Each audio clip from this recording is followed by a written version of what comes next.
நிறைய இடையூறுகளுக்கு பிறகு, அச்சுறுத்தல்களுக்கு பிறகு இந்த இடத்துல விடாப்பிடியா நிற்கக்கூடிய உங்கள் அத்தனை பேருக்கு என்னுடைய வாழ்த்துக்களும் வணக்கங்களும்.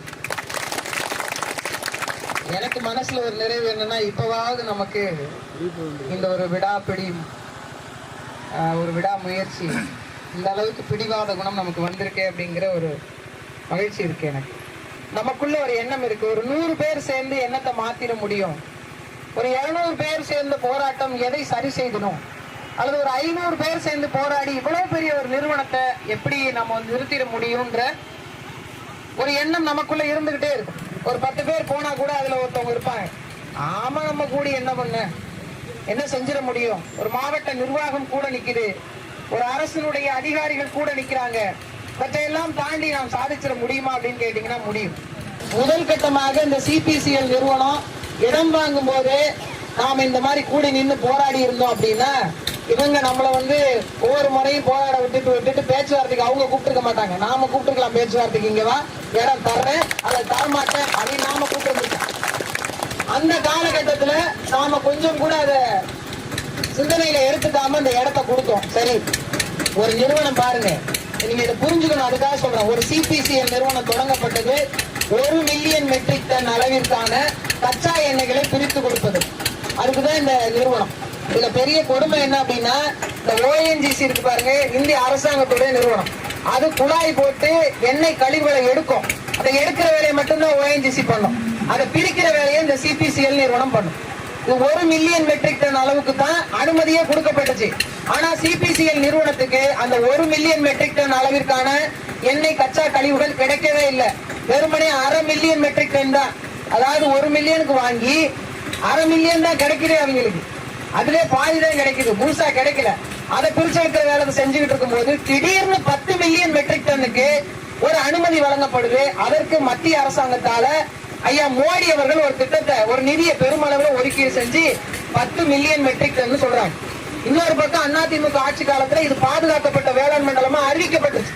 ஆனா அந்த சட்டத்துல ஒரு சந்து வந்து இருக்கும்ல, சட்டத்துல ஒரு ஓட்டை இருக்கும்ல, அதை மிக தெளிவா பயன்படுத்தி இருந்தாரு ஐயா எடப்பாடி. என்னன்னு கேட்டீங்கன்னா, இந்த இடத்துல புதிதாக திட்டங்கள் வராது, இது பாதுகாக்கப்பட்ட வேளாண் மண்டலம். இந்த இடத்துல பாதுகாக்கப்பட்ட வேளாண் மண்டலம் புதிதாக திட்டம் வராது, ஆனா ஏற்கனவே இருக்கிற திட்டத்தை விரிவாக்கம் பண்ணிக்கலாம், விசாலப்படுத்திக்கலாம் அப்படின்ற பேர்ல 1/2 மில்லியன் மெட்ரிக் டன் தயாரிப்பு நிறுவனத்தை 10 மில்லியன் மெட்ரிக் டன்னுக்காக விரிவாக்கம் பண்றாங்க. இதுக்கு பேர் விரிவாக்கமா? ஆனா அந்த 10 மில்லியன் மெட்ரிக் டன் வரும்போது நம்ம மக்கள் யாரும் போராட வரல, போராட்டம் செய்யல. என்ன அப்படின்னா, இதற்கான இடமும் எடுப்பாங்களா மாட்டாங்களா? கிட்டத்தட்ட 600-600 ஏக்கர், 627 ஏக்கர் உங்கள்கிட்ட மீண்டும் கையகப்படுத்தப்பட்டுச்சு. அப்பவும் நாம் போராடல, அப்பவும் நாம் சண்டை செய்யல, நாம் விட்டு பிடிச்சிட்டோம். இன்னும் சொல்ல போனா, நிலத்தை வித்துட்டு போனவங்க உள்ளூர்காரங்க இல்ல, வெளியூர்காரங்க 3/4 பேர் விட்டுட்டு அவங்க எனக்கு என்னன்னு போயிட்டாங்க. ஆனா இங்க வாழ போறது யாரு? நாம தான். நான் அடிக்கடி மாறவன் சொல்லுவேன், மக்கள் போராட்டம் எவ்வளவு வலிமையானதோ அந்த அளவிற்கு சட்ட போராட்டமும் நடத்தினால் மட்டும்தான் நாம் வென்று முடிக்க முடியும். செட்டிநாடுன்னு ஒரு பெரிய பவர் பிளான்ட் இருக்கு. அந்த பவர் பிளான்டோட மொத்த மதிப்பு 600-700 கோடிக்கு மேல. அதை நிறுத்துவதற்கு எவ்வளவு செலவாச்சு தெரியுமா? வெறும் 60,000 ரூபாய் தான். 600 கோடி திட்டம் அது. ஆனா வெறும் 60,000 ரூபாயில அந்த திட்டத்தை நிறுத்த முடியும்னா தேவையான சட்ட ஆவணங்களை நாம் தயார் செய்யணும். ஒன்னும் இல்லை, அவங்க ஒரு மகிமலை ஆறுன்னு ஒரு ஆறு ஓடுது, அந்த செட்டிநாடு பவர் பிளான்ட்டுக்குள்ளே ஓடுது அந்த ஆறு. கிட்டத்தட்ட 1 லட்சம் ஏக்கருக்கான பாசன வாய்க்கால் ஆறு அது. அதை அடைச்சு வச்சு அதுல கிட்டத்தட்ட 64 கிளை ஆறுகள் உள்ள இருக்கு. அதாவது இந்த ஒவ்வொரு வடிகாலா பிரியும் இல்லையா, அந்த மாதிரி கிளை ஆறுகளா 64 உள்ள இருக்கு. EIA ரிப்போர்ட்ல, அதாவது சுற்றுச்சூழல் தாக்க மதிப்பீட்டு அறிக்கையில அவங்க அதை காட்டல. அது உள்ள இருக்கு அப்படின்னு போய் படம் எடுத்து அதை ஆதாரப்படுத்தி தேசிய பசுமை தீர்ப்பாயத்துல வழக்கு தொடுத்ததுனால அந்த ஆலையால தொடர்ந்து இயங்க முடியல. என்ன அப்படின்னா, நாம நெருக்கடிக்கு வாழ முடியாத சூழ்நிலைக்கு தள்ளப்பட்டா மட்டும்தான் போராடணும். உங்க மூக்க தொடர வரைக்கும் உங்களுக்கான பிரச்சனை தெரிவதில்லை. அதனாலதான் நம்ம இவ்வளவு சிக்கல்களை சந்திக்க வேண்டியது. ஆரம்ப காலகட்டத்திலே நாம் சுதாரிச்சிருந்தோம் அப்படின்னா, நாம் போராடி இருந்தோம் அப்படின்னா, நாம் ஆரம்பத்திலே நான் சொல்லிட்டு இருக்கிறது அதுதான், இடத்தை கொடுத்துட்டு எனக்கான இழப்பீடு கொடுக்கணும்னு போராடுறது எவ்வளவு பெரிய அபத்தம். இந்த இடத்தை கொடுக்காம இருந்திருந்தா அவங்க நாமள்கிட்ட போராடி நின்றுப்பாங்க. அப்படி ஒரு சூழ்நிலையை நாம் உருவாக்கல. இனிமேலாவது நாம இதெல்லாம் புரிந்து கொள்ளணும். ஒவ்வொரு தொழிற்சாலைகளையும் நிறுத்த முடியும், மக்களுக்கு எதிரான தொழிற்திட்டங்களை நிறுத்த முடியும் என்பதற்கான ஒரே ஒரு வாய்ப்பு தான். ஒண்ணு மக்கள் போராட்டம், இன்னொன்னு அதுக்கான ஆவணங்களை திரட்டி சட்ட போராட்டம். நாங்க காசுக்கு அரசியல் செய்ய வந்த கூட்டம் இல்லை. எங்களுக்கான மக்கள், எங்களுக்கான நிலம், எங்களுக்கான மண், அதை பாதுகாப்பதற்காக எந்த எல்லைக்கும் போவதற்கு தயாரா இருக்கும். உறுதியா நில்லுங்க, நம்பிக்கையா நில்லுங்க, என்றென்றைக்கும் உங்களோட இருக்கும். ஒன்னே ஒண்ணுதாங்க, காலையில இருந்து இரவு வரைக்கும் எங்களால உங்களோட உட்கார முடியும்.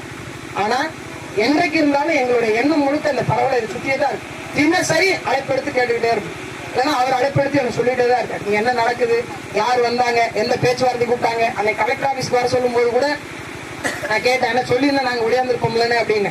அவங்க கூப்பிட்டு என்ன பேசுறாங்க, என்ன செய்யறாங்க அப்படின்னு பார்ப்போம். நீங்க கொடுத்த பிறகு நான் போய் அந்த சட்டத்துல எடுத்து பார்த்தேன், என்னென்னலாம் பண்ணி வச்சிருக்காங்க, என்னெல்லாம் பண்ணாம விட்டுருக்காங்க. நிறைய விஷயம் அவங்க நமக்கு துரோகம் பண்ணியிருக்காங்க, நிறைய விஷயம் நமக்கு செஞ்சு கொடுக்காம விட்டுருக்காங்க. அதெல்லாம் நாம கேட்டு பெறுவோம். முறைப்படி அவர்கள் பேச்சுவார்த்தைக்கு வராத போதே தெரிகிறது நாம் வென்று விட்டோம், அவர்கள் தோற்று விட்டார்கள். மக்கள் போராடுறாங்க, ஒரு நிர்வாகம் என்ன செய்யுது, ஏன் போராடுறீங்க, இங்க வாங்க, என்ன பிரச்சனை, 9 நாளா சாப்பிடாம உட்காந்துருக்கீங்க, என்ன பிரச்சனை, ஏன் அப்படின்னு இது வரைக்கும் நம்மளை கூப்பிட்டு கேட்கலையே. கேட்காத பட்சத்துக்கு என்னன்னா அவங்களுக்கு விஷயம் தெரியுது, மக்கள் விழிப்புணர்வு ஆயிட்டாங்க. அவங்க ஆரண்டார்னு பேசுறாங்க, சட்டத்தை பேசுறாங்க, 2013 ஆக்ட பேசுறாங்க, அதுக்கு முன்னாடி உள்ள திட்டத்தை பேசுறாங்க. அப்ப தெளிவு பெற்றாங்க. அவங்ககிட்ட போய் இனிமே நாம கதை சொல்லி எந்த விதமான பலனும் இல்லை அப்படிங்கறது தெளிவா தெரிஞ்சுக்கிட்டு தான் அடுத்த கட்ட ஆயுதமா அதிகாரத்தை கையில எடுத்து மிரட்ட பாக்குறாங்க. அவ்வளவு மிரட்டலுக்கு பயந்த கூட்டமா நாம, பயந்த கூட்டமா ஒருமித்து நாம நிற்போம், உறுதியா வெல்லுவோம். நமக்கான இழப்பீட்டு தொகை இது 1 மடங்கு இல்ல, இதை விட இன்னும் தாண்டி அவங்க கொடுக்கணும். நீர் குடியமர்வுன்னு போட்டிருக்காங்க. அதுல அண்ணன் மாறன் சொன்ன மாதிரி அப்ப வேற எங்க நம்மள குடியமர்த்தத்துக்கான திட்டமும் வச்சிருக்காங்க. எழுத்துப்பூர்வமாக அங்கீகரிக்கப்பட்ட அலுவலர்களால எழுத்துப்பூர்வமாக ஒரு ஃபார்ம் ஒண்ணு கொடுத்துருக்காங்க. எவ்வளவு பித்தலாட்டம் பாருங்க. ஒரு ஃபார்ம் கொடுத்து உங்களுக்கு 5 லட்சம் ரூபாய் பணம் வேணுமா, அல்லது மாசம் 2000 ரூபாய் காசு வேணுமா, அதுக்கு வேலை வேணுமா, நீங்க டிக் பண்ணிக்கலாம். எவ்வளவு பெருந்தன்மை. அதை நீங்க கிளிக் பண்ணிக்கங்க. உங்களுக்கு எது வேணுமோ அதை நாங்க பண்ணி கொடுத்துறோம். நாங்க 10 நாளா உட்காந்துட்டு இருக்கோம் இல்லையா, குறைஞ்சபட்சம் நாங்க பேசுறது வந்து கேளுங்கன்னு 10 நாளா உட்காந்துட்டு இருக்கோம். அவ்வளவு சலுகை கொடுக்குறாங்க, டிக் பண்ணி தாங்க அப்படின்னு. இப்ப நான் 5 லட்சம் ரூபாய் கேட்கிறேன், நான் மாறலன்னு சொன்னேன். 5 லட்சம் ரூபாய் என்ன அவங்க கட்டம் போட்டு 5 லட்சம் ரூபாய் டிக் பண்ணுங்கன்றாங்க. 9 நாளா உட்கார்ந்துருக்கேன். என்னோட இடத்தை எடுத்ததுடைய நாளை கணக்கிடுங்க. இது நாள் வரைக்கும் எனக்கு இழப்பீடு தொகை கொடுக்காம என்ன ஏமாத்திருக்கீங்க. 5 லட்சம் ரூபாய்க்கு 13 வருஷத்துக்கு வட்டி போடுங்க.